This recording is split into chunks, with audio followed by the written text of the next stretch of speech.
अस्सलाम वालेकुम। Last time हम लोगों ने जहां पर लेक्चर क्लोज किया था वो इफ एल्स के बारे में डिस्कस कर रहे थे हम लोग। हमने ये कहा कि इफ की कंडीशन जब ट्रू होती है तो वो अपना ब्लॉक एग्जीक्यूट करता है, और अगर इफ की कंडीशन फॉल्स करेगी तो एल्स ब्लॉक एग्जीक्यूट होगा।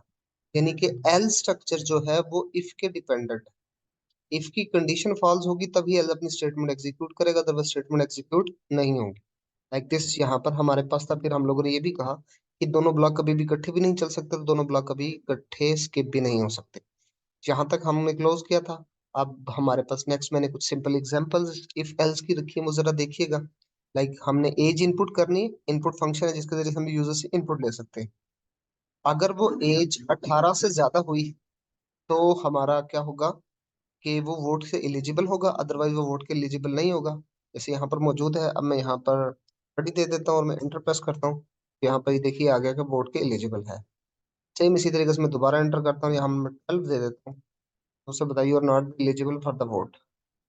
फिर इसी तरह नंबर का साइन डिटेक्टर जो लास्ट टाइम भी हम लोगों ने किया था, पॉजिटिव एंड नेगेटिव।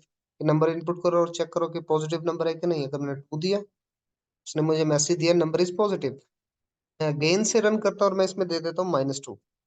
मुझे बताता है नंबर इज नेगेटिव वाला 0। ठीक है, 0 वाली प्रॉब्लम अभी हम इफ एल्स इफ करेंगे तब देखेंगे। इसी तरह हम लोगों ने ये चेक करना है कि वीक डे है या वीकेंड है। लाइक मेरी अगर बात करूं तो मेरे टोटल 4 डेज होते हैं, बट मैं फिलहाल 5 डेज करता हूँ। अगर 5 डेज वर्किंग डेज है, अगर 5 डेज के अलावा कोई डे नंबर इनपुट किया तो वीकेंड होगा, अदरवाइज वीक डे होगा। लाइक मैं कहता हूँ डे नंबर 2 है, उसने कहा इट्स अ वीक डे। और इसी तरह मैं अगर 6 एंटर करता हूँ तो वो मुझे बताता है इट्स अ वीकेंड। ये कुछ इफ एल्स के क्वेश्चन थे रियल टाइम जो हम लोगों ने देखे। नेक्स्ट हम जो स्ट्रक्चर फॉलो करने जा रहे हैं वो है इफ एल्स इफ स्ट्रक्चर। ठीक है, इफ एल्स इफ स्ट्रक्चर में क्या होता है, अगर पहले इफ की कंडीशन चेक करेंगे। सबसे पहले हम लोग इसका स्ट्रक्चर देख लेते हैं ताकि हमें समझ में आ जाए, बाद में हम इसकी डायग्राम की तरफ आते हैं। मैं इसको थोड़ा जूम कर देता हूँ। बात वही प्रीवियस है, अगर इफ की कंडीशन ट्रू हुई तो वो अपनी स्टेटमेंट एग्जीक्यूट करेगा, और अगर इफ की कंडीशन फॉल्स करती है तो नेक्स्ट एल्स इफ स्ट्रक्चर चलेगा जिसे हम एल इफ बोलते हैं। ठीक है, बाकी लैंग्वेजेस के अंदर एल्स इफ कंप्लीट लिखते हैं, लेकिन पाइथन के अंदर हम एल इफ लिखते हैं। उसके साथ भी कंडीशन होती है, अगर वो स्टेटमेंट कंडीशन ट्रू हुई तो वो ऑन स्टेटमेंट होगी। उसके बाद फौरन वो नेक्स्ट एल्स इफ पर चला जाएगा। नेक्स्ट एल्स इफ की कंडीशन ट्रू हुई तो ठीक है, वो कंडीशन एग्जीक्यूट हो जाएगी और रिमेनिंग सारे ब्लॉक स्किप हो जाएंगे। नहीं तो वो एल्स ब्लॉक में चलेगा, और इसी तरह चलती रहेंगे और आखिर में एल्स पर आ जाएगा। जहां भी कंडीशन ट्रू हुई वहां पर वो अपनी स्टेटमेंट एग्जीक्यूट करने के बाद remaining part of the code skip हो जाएगा। लाइक दैट अब एग्जांपल रखते हैं कि जिस तरीके से हम लोग कहते हैं कि नंबर पॉजिटिव नेगेटिव, ये इफ और एल्स का क्वेश्चन है। सेम हम कहते थे नंबर पॉजिटिव नेगेटिव एंड 0। वो कब होता है, हमें पता है कि 3 टाइप के नंबर्स होते हैं, greater than 0, positive number, less than 0 negative number, और जो 0 होगा वो 0 नंबर है। 0 तो हमने पढ़ा है ना, तो पॉजिटिव है ना ही नेगेटिव होता है। तो नंबर इज इक्वल टू, फिर फिलहाल 5 रख लेता हूँ। हम कंडीशन लिखते हैं इफ नंबर ग्रेटर देन 0, उसके बाद कॉलन, यहाँ पर मैं प्रिंट कर देता हूँ इसको, number is positive.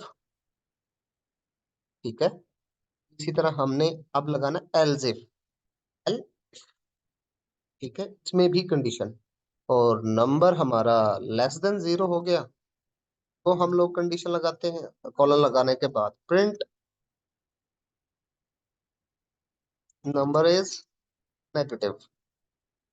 Okay, last में हमारा एल्स, और यहाँ पर हम प्रिंट कर देंगे किसको, नंबर इज 0। ओके, ये देखिएगा 5 पॉजिटिव है, हमें मैसेज दिया पॉजिटिव। अब मैं यहाँ पर -5 लिख कर अगेन से रन करता हूँ, नंबर इज नेगेटिव। अब सेम इसी तरीके से अगर मैं यहाँ 0 लगा देता हूँ तो हो जाएगा नंबर इज 0। ठीक है, ये इफ एल्स इफ का है। इफ एल्स इफ में जितनी पॉसिबल हमारे पास कंडीशंस होती है वो सारी की सारी लगाते हैं। ये भी हमारा डिपेंडेंट स्ट्रक्चर, इसका फायदा यही है कि मल्टीपल चेक पॉइंट्स हम सेम टाइप पर लगाकर यूज कर सकते हैं। लाइक एक और क्वेश्चन है, हम दो नंबर्स कैलकुलेटर का क्वेश्चन कर लेते हैं। दो नंबर्स होते हैं, एक ऑपरेटर। जो भी ऑपरेटर आएगा नंबर पर, उन दोनों नंबर पर उसी टाइप का ऑपरेशन कर लेंगे। लाइक नंबर अगर हमारा सॉरी ऑपरेटर हमारा प्लस हुआ, दोनों नंबर्स प्लस हो जाएंगे। ऑपरेटर अगर नेगेटिव हुआ तो दोनों दोनों वैल्यूज मतलब फर्स्ट वैल्यू सेकंड वैल्यू उसके साथ माइनस कर देंगे। अगर मल्टीप्लाई हो तो दोनों वाले वैल्यू को मल्टीप्लाई कर देंगे। अगर डिवाइड का हो तो दोनों वैल्यू को डिवाइड कर देंगे। तो इसलिए नंबर इज इक्वल टू, एक नंबर की वैल्यू मैं ये ले लेता हूँ, इसको हम n1 बोल देते हैं। ठीक है, इसी तरह n2 लिख लेते हैं, उसमें हम 4 प्लेस कर देते हैं। फिर इसके बाद हम ओपी टाइप का ऑपरेटर ले लेंगे। फिलहाल उसमें मैं प्लस लिख देता हूँ। ओके, में हम चल करते हैं F number is equal to double quotation, और ये नंबर लिख रहा हूँ ओपी, ऑपरेटर ओपी में मौजूद है ना। अगर वो प्लस के इक्वल है तो हम क्या करेंगे, कॉलम लगाएंगे, तो प्रिंट कर देंगे इसको ए प्लस बी, दोनों वैल्यूज को प्रिंट कर देंगे। दोनों वैल्यूज को प्लस करके हम प्रिंट कर देंगे। से सॉरी, ए प्लस बी लिख दिया मैंने, यहाँ पर था n1 प्लस n2। n2 मैंने लिखा नहीं, मैं n2 लिख देता हूँ। फिर इसके बाद हम एलिफ ग्रेटर या इक्वल टू हमारे पास हो जाता है किसके, हमारे नेगेटिव साइन के। तो हमारे पास फिर हम लोग कॉलन लगाते हैं, और देन अगेन हम लोग प्रिंट करते हैं किसको, ए माइनस बी को। तो अगेन ए माइनस बी कर दिया, n1 माइनस n2। ओके, फिर सेम इसी तरीके से एल इफ ऑपरेटर हमारा इक्वल टू हो जाता है डबल कोटेशन में मल्टीप्लाई साइन के।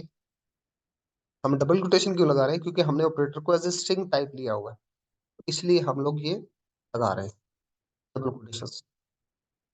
कॉलन लग गया। इसके बाद मैं प्रिंट कर देता हूँ किसको, ए n1 मल्टीप्लाई बाय n2। ठीक है, बी प्लस माइनस मल्टीप्लीकेशन हो गया, सेम इसी तरीके से एल्स एल इफ नंबर हमारा क्या हो जाए, नंबर कहता हूँ ऑपरेटर, ऑपरेटर हमारा इक्वल टू हो जाए डबल कोटेशन में डिवाइड के। तो हम कॉलन लगाएंगे और क्या करेंगे, प्रिंट कर देंगे किसको, A divided by B. Okay, last में मैं एल्स लगा रहा हूँ किस लिए, अगर प्लस माइनस मल्टीप्लीकेशन डिवीजन के अलावा कुछ भी उसने एंटर कर दिया तो हम उसको कह देंगे रॉन्ग इनपुट है।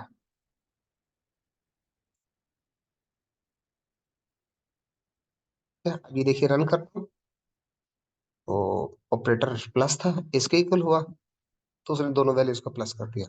अब यहाँ पर देखिए मैं माइनस लगा देता हूँ एक बार, चेक करते हैं। देखो -2, यानी कि n1 में 2 है, n2 में 4 है।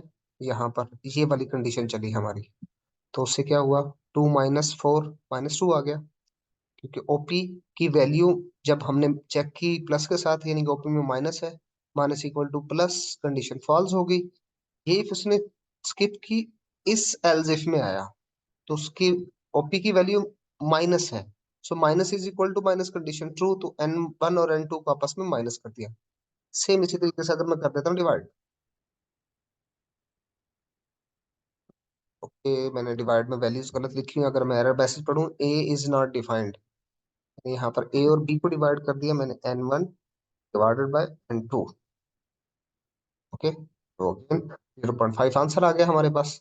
ओके, तो ये अब कौन सा ब्लॉक चला, ये ब्लॉक, क्योंकि हमारे पास ऑपरेटर जो है divide, divide equal to plus है, कंडीशन फॉल्स होगी। फिर वो एल्स इफ में गया, डिवाइड इक्वल टू माइनस है, कंडीशन फॉल्स होगी।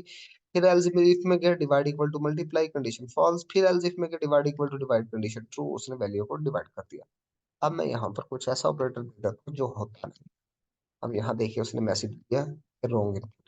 तो इस तरीके से हमारे एलजिफ का ब्लॉक चलता है, हम बहुत सारी चीजें इससे हैंडल करते हैं। लाइक एक मैंने अभी कैलकुलेटर टाइप की चीज हैंडल की, सेम इसी तरीके से हम कुछ चेक करना चाहें कोई वैल्यू वावल है कि कांस्टेंट है, उसके लिए भी हम लोग इसको यूज कर सकते हैं। ऐसी काइंड ऑफ प्रॉब्लम्स हैं। ग्रेड हमारे पास है, जैसे एक स्टूडेंट के मार्क्स है और उस पर ग्रेड हम लोगों को डिफाइन करने हो, उसके लिए भी हमारे पास एल्स इफ का स्ट्रक्चर ही चलता है। ठीक है, और अगर इससे रेलिवेंट आपकी कोई भी फिर क्यूरी है तो वो काइंडली इनबॉक्स कीजिएगा, और ये जो कोड फाइल है वो ऑलरेडी मैं आपके साथ गिटहब पर भी लिंक करता हूँ, और वो लिंक आपको यूट्यूब की वीडियो के डिस्क्रिप्शन में दे दूंगा। Okay, thank you.